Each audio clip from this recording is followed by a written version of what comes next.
Dose. That's how many stand to perform. Are you guys ready for your next comedian? Yes! Please give it up, Mr. Connor Goldman! Come on!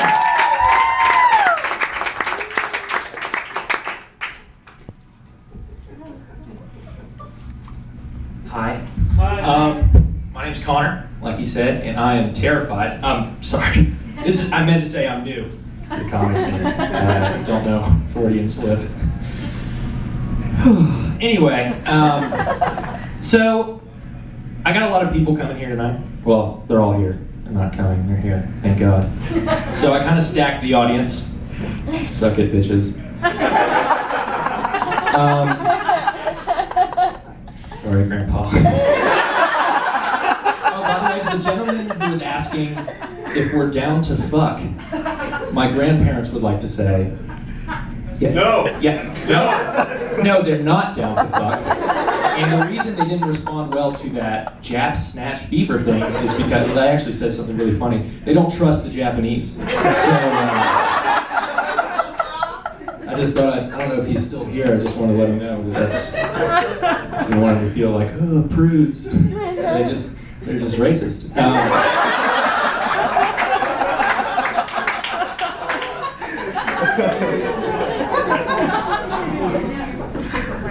Forgive me. Anyway, so like I said, I got a lot of people here tonight. And unfortunately my mom couldn't make it tonight, so I get to joke a lot about her. Thank God. She's a little nuts. Those of you who don't really know my mom, sorry. The majority of the audience knows my mom because, like I said, I stacked it.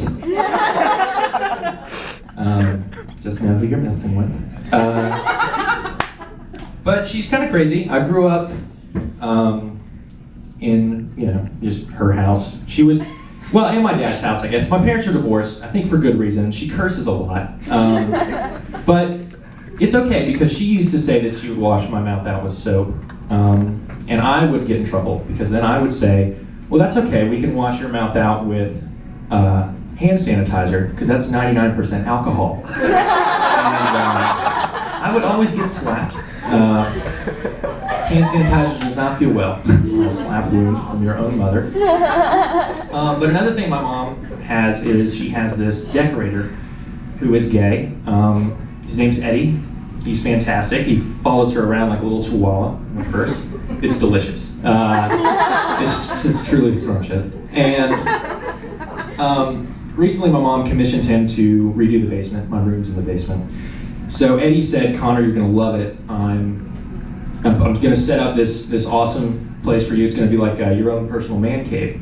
And I cringed because I'm not sure what man cave means in the gay community. He's like, Connor, your man cave's gonna be huge. And I said, please God, let me sleep with one eye open tonight. My God. Couldn't help but cringe a little bit. Your man cave is stupendous, please stop.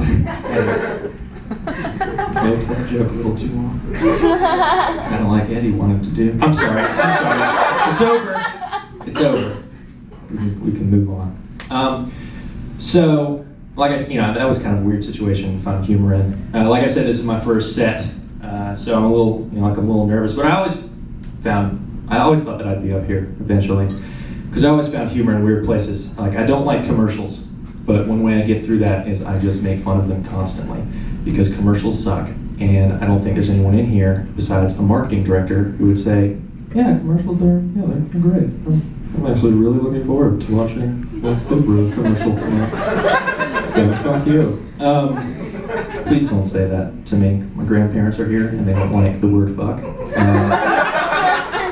And saying the word fuck makes them really fucking uncomfortable. God, I lost my train of thought. Anyway, so there's this Wendy's commercial out for the spicy chicken sandwich. And I don't have a Twitter, but they have a Twitter. Wendy's has a Twitter apparently. And the hashtag for the spicy chicken sandwich is defining moment. Like I said, I don't have a Twitter, but I would hate to have a Twitter and put something up like a picture of my newborn son maybe. And I don't have a son, please don't freak out. And with maybe a thing that says, oh, this is the greatest day of my life. I can't wait to see how he grows up. Hashtag defining moment. And then Wendy's retweets, you should try the chicken bacon Asiago Club next time. Or try ours with mayonnaise. Thanks for the great words. It's like there's some chef who's getting a raise. It's like, guys, you would not believe what he's saying about the spicy chicken sandwich. It's nuts. I mean, there's people talking about like how they went like skydiving in Mexico and they were like, this is my defining moment. It's like they couldn't help but think of the spicy chicken sandwich while they were skydiving. I mean, this is a marketing breakthrough. Commercials. Anyway, the good news is I had DVR. I just got DVR for my birthday and Christmas. I don't know. I'm not Jesus, so I can't say it doesn't matter. Anyway, I get to fast forward through commercials. And also we have this really fancy DVR that whatever my dad records downstairs shows up upstairs on my DVR because I'm white and very wealthy. So I got really excited the other day because I'm a teenage boy and there was something with 3 X's after it recorded, 5 full episodes, and I was like, F yeah, this is gonna be great. Clicked it, it was the Olympics. And here I am, watching the Olympics. 5 episodes with a full rager. And I didn't know what to do. But I looked at the Olympics, and I looked back at my brother who was sitting next to me staring at me. And I looked back at the Olympics and I said, I could make this work. The best part was the opening episode, Voldemort came out. Voldemort just sounds sexual. I read like all the Harry Potter books and I never recognized it until I was trying to masturbate to the Olympics. It's crazy what stuff does that, you know, to you. It's nuts. When in Rome, right?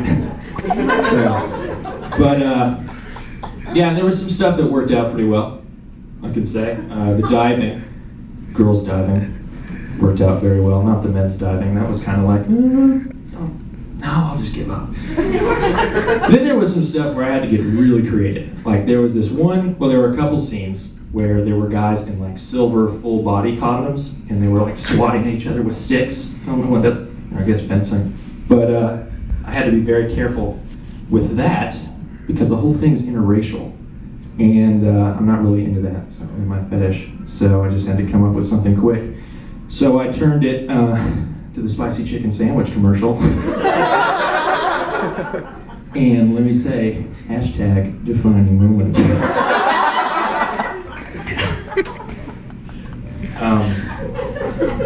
I actually don't masturbate as much as I look like I should. But, forgive me. I actually have been working out lately. I've lost a lot of weight, so that's good. I'm really excited about that. Talking about Wendy's commercials, really going backwards. But anyway, I don't know why I thought this, but it would happen for my friends, I think. But we never like talked about it. But I just assumed that when I started working out, I would get a phone call that was like, "Hey, Connor. So anyway, I heard you're working out. I'm going to go round up all those girls that rejected you in high school, and we're going to have a giant sex party, and it's going to be great." Karen, I don't know if I can do that. There'll be cake. I'm in. Let's do this. So we had a sex party with cake. That's a fictitious joke. Most of my masturbation jokes are fictitious because I'm religious, and I'm not allowed to touch my penis for 1,000 years. So saith the Bible. But you know, like I said, I'm a Christian, so it's hard to, you know, there's not very many loopholes, right? There's not very many ways around, you know, all the rules. However, there are some loopholes that exist. Like, for example, in the Bible, there's a lot of places where it says, "Thou shalt not hate," I think, something like that. But I'm pretty sure, and correct me if I'm wrong, any theists out there, that even God hates Nicolas Cage. Like, I mean, I do, and I'm pretty sure that I feel it in my bones, in my soul. So that must be proof of a God, of a loving God, who wouldn't want this to happen. Now you say, Connor, if God exists, how can you let such atrocities be done? Like the Wicker Man. And 60 seconds, and I'm like, I don't know. I don't have all the answers. But if we pray, maybe it'll work. It'll go away.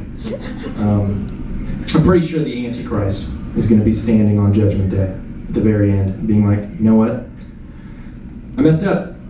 You caught me. You caught me, Jesus. I messed up. I killed a lot of people, tried to rule the world, but I'm not going to take all the blame. I'm not the worst person in the world. I mean, have you seen Drive Angry? But I think that's my time, so I'm going to go down now. Thank you.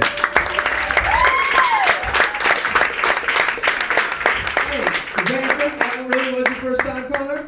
Hey, good job, man. Good job. Hey, we have one more for you. One more. So if you get up and leave, I will